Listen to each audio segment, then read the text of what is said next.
வணக்கம்.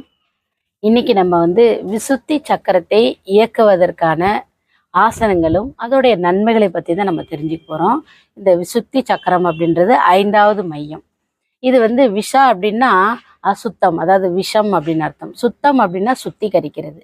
இது நமக்கு பார்த்தீங்கன்னா உடலையும் ஆன்மீகத்துக்கும் சுத்திகரிக்கக்கூடிய ஒரு மையமாக இருக்குது. இது ஆற்றல் மையமாக இருக்குது. இந்த மையம் பார்த்தீங்கன்னா மெயினாக நம்ம குரல் வலை பக்கத்தில் இருக்கிறதுனால இதை நம்ம தொண்டை சக்கரம் அப்படின்னு சொல்கிறோம். இந்த சக்கரம் உடலையும் மனதையும் இணைக்கக்கூடிய ஒரு சக்கரமா இருக்கு, ஒரு ஆளுமை சக்கரமா இருக்கு. பார்த்தீங்கன்னா முக்கியமா இந்த சக்கரம் நல்லா இயங்குச்சு அப்படின்னா அறிவாற்றல் அதிகமா இருக்கும். அதே மாதிரி எந்த ஒரு செயல் செஞ்சாலும் அந்த செயலை தெளிவாகவும் நிதானமாகவும் செய்யறதுக்கான ஒரு ஆற்றலும் அறிவும் இதுல பெருகும். அதே மாதிரி இந்த மையம் நல்லா இயங்கும் போது பார்த்தீங்கன்னா அவங்களுடைய குரல் ஒரு நல்ல ஒரு வசீகரமான குரலா இருக்கும். ஒரு ஆளுமை உடையவங்களா இருப்பாங்க. நல்ல இனிமையான குரலா இனிமையா பழகக்கூடியவங்களாகவும் இருப்பாங்க. இந்த சக்கரம் மெயினா நமக்கு தைராய்டு பாராதைராய்டு குறிக்கக்கூடியது. அங்க இருக்கக்கூடிய கிளாண்டு தைராய்டு பாராதைராய்டு இது ரொம்ப ரொம்ப முக்கியமான ஒரு கிளாண்டா இருக்கு. ஏன்னா இந்த கிளாண்டு நல்லா இயங்கினாதான் உடல் ஆரோக்கியமும் இருக்கு. மனதில் ஏற்படக்கூடிய மன அமைதி, மனக்குழப்பங்கள் இதெல்லாம் போக்குறதுக்கு இந்த கிளாண்டு ஒரு முக்கியமான ஒரு கிளாண்டு. அதே மாதிரி பார்த்தீங்கன்னா நம்ம உடம்புல இருக்கக்கூடிய அந்த கால்சியத்தை கண்ட்ரோலாக வச்சுக்கிறது, வளர்ச்சிதை மாற்றத்துக்கு முக்கியமான ஒரு கிளாண்டாக இருக்குது. அதே மாதிரி நம்ம குழந்தை உற்பத்திக்கு, பெண்களுக்கு மாதவிடாய் பிரச்சனை எல்லாத்துக்கும் ஒரு பெஸ்ட்டான ஒரு கிளாண்டு, முக்கியமான ஒரு கிளாண்டு எதுன்னா இந்த தைராய்டு பாராதைராய்டு. இப்போ இந்த சக்கரத்தை நம்ம இயக்குறதுனால அந்த கிளாண்டை நம்ம நல்லா இயக்குறோம்.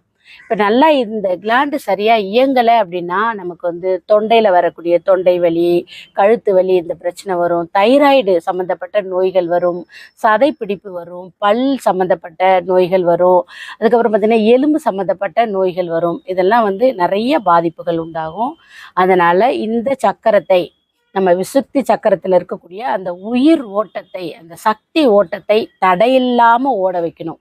அதுக்கான வழிமுறைகள் நிறையா இருக்குது. இப்போ ஆனால் நம்ம செய்யக்கூடியது ஆசனங்கள் தான் செஞ்சு பார்க்க போகிறோம். இப்போ இங்கே பார்த்திங்கன்னா இது பார்த்திங்கன்னா விண்ணுக்கான மையம், ஆகாசத்துக்கான மையம். இப்போ இங்கே நல்லா நம்ம இந்த சக்கரத்தை இயங்கும் போது விண்ணுக்கு நல்ல அந்த விண்ணினுடைய புலன் கடந்த அறிவு, நமக்கு ஆற்றல் அதிகமாக இருக்கும். எப்போவுமே நம்ம எனர்ஜிக்காக இருப்போம். ஆனால் உணவில் மேலே இருக்கக்கூடிய நாட்டம் கொஞ்சம் கொஞ்சமாக குறைய ஆரம்பிக்கும். ஏன்னா நம்ம ஆற்றலை எங்கேருந்து எடுத்துக்கிறோம் அப்படின்னா விண்ணிலேருந்து நம்ம எடுத்துக்கிறோம். அதே மாதிரி பார்த்திங்கன்னா இங்கே இருக்கக்கூடிய இதழ் 16 இதழ்கள் கொண்ட தாமரை மாதிரி விரிந்து இருக்கும். இங்கே நீல கலரில் அந்த கலர் இருக்கும். இங்கே சொல்லக்கூடிய மந்திரம் அப்படின்னு சொல்லக்கூடிய மந்திரமாக இருக்குது. இப்போ நம்ம செய்ய போகிறது இந்த கிளாண்டை இயக்குவதற்கான ஆசனங்களை தான் இப்போ உங்களுக்கு செஞ்சு காட்ட போகிறாங்க. இப்போ முதல்ல செய்யக்கூடிய ஆசனம் மஜாரி ஆசனம். அவங்க கொஞ்சம் பொசிஷனுக்கு வந்துடுங்க.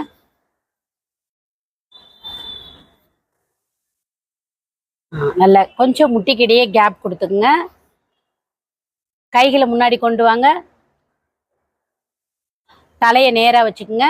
இந்த நிலையில மூச்சை விட்டுக்கிட்டே தலை உள்ள போகணும், மூச்சை இழுத்துக்கிட்டே தலை மேலே வரணும். இந்த மாதிரி ஒரு 5 கவுண்டிங் அவங்க செஞ்சு காட்டுவாங்க. ஆனால் நீங்கள் செய்யும்போது ஒரு 10 கவுண்டிங் செஞ்சுக்குங்க. பிரீத் அவுட், தலை நல்லா உள்ள போட்டோம். பிரீத் இன், நல்ல முதுகு நல்லா உள்ள வரணும். Breathe out, breathe in, breathe out, breathe in, breathe out, breathe in, breathe out, breathe in. இப்போ நேராக வந்துடுங்க, வஜ்ராசனத்துக்கு வந்துடுங்க. அடுத்து நம்ம செய்ய போகிறது சிம்மாசனம். நல்லா நேராக திரும்பி உட்காந்துக்குங்க. வஜ்ராசனத்திலே இருங்க. நல்லா முட்டிக்கிடையே நல்லா கேப் கொடுங்க. நல்லா முட்டியை விரித்து வச்சுக்கோங்க. கைகளை முன்னாடி கொண்டு வந்து வச்சுக்கோங்க. கை நல்லா நேராக இருக்கட்டும், மடங்காமல். தலை மேலே கொஞ்சம் லைட்டாக மேலே பார்த்த மாதிரி இருக்கட்டும். உங்கள் பார்வை புருவ மத்திய பார்க்கணும். நாக்கை நல்லா இழுத்துட்டு நல்லா ஹேன்னு சொல்லணும். அந்த சவுண்டு இந்த விசுத்தி சக்கரத்துலேருந்து வரணும், இந்த தொண்டை குழியிலேருந்து வரணும். அப்போ விசுத்தி சக்கரம் நல்லா இயங்க ஆரம்பிக்கும். ஸ்டார்ட். 1 2 3 4 5. ரிலாக்ஸ். வஜ்ராசனத்துக்கு வந்துடுங்க. கைகளை முட்டி மேலே வச்சுக்கோங்க. நல்லா மூச்சு இழுத்து விட்டுக்குங்க. அடுத்து மச்சாசனம் செஞ்சு காட்ட போறாங்க. முதல்ல தண்டாசனத்துக்கு வந்துருங்க. வந்துட்டு ஒவ்வொரு காலா கொண்டு வந்து பத்மாசனம் போட்டுக்குங்க.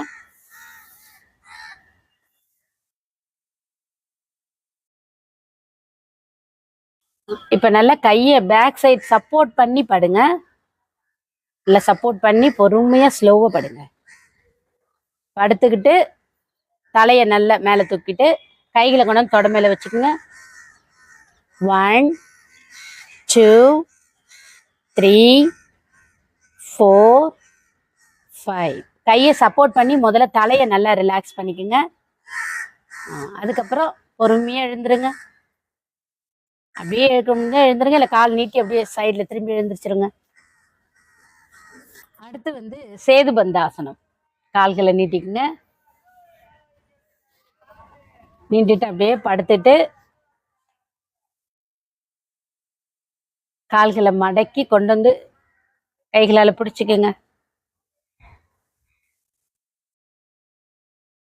நல்லா ஹிப்பு அகதியை தூக்குங்க.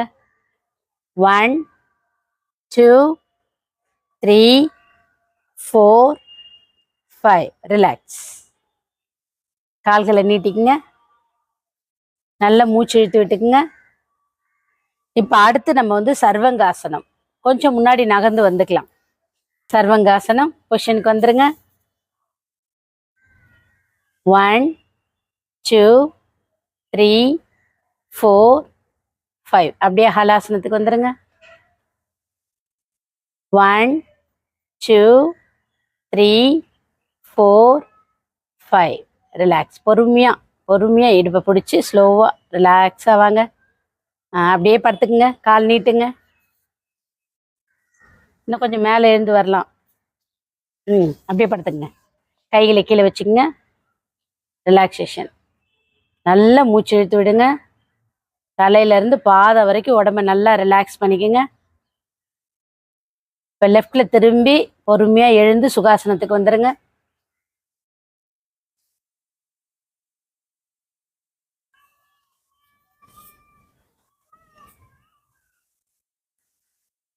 அடுத்த ஒரு வீடியோவோடு உங்களை சந்திக்கிறோம்.